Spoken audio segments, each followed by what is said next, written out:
ইসলামী ছাত্র শিবিরের সহ আন্তর্জাতিক সম্পাদক তিসান যদি নিজে খুনের নাটক না করত এবং সে যদি একটা নাটকের অবতারণা না করত, আমরা কিন্তু জানতে পারতাম না।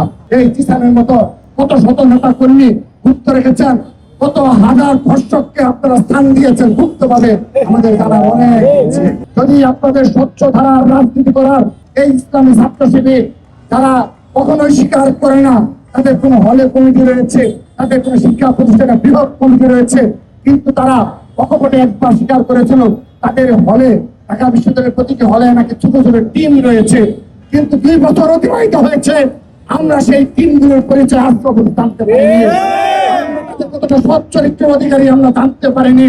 আমাদের জানার অনেক ইচ্ছে।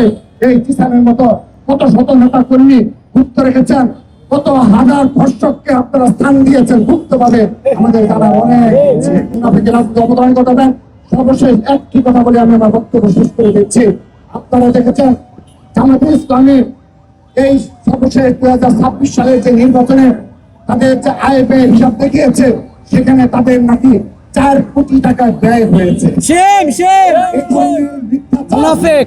করতে পারে।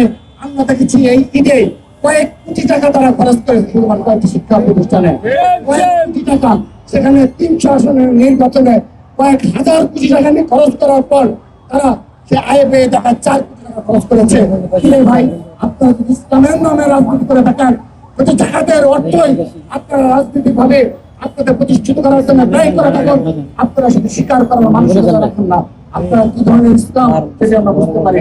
সেজন্য আগামীতে আর কখনো এ ধরনের অপকর্মের মাধ্যমে এবং কোন মিথ্যা নোংরা প্রপাগান্ডা যদি ছড়ায়, আমরা তার সমুচিত জবাব দেব।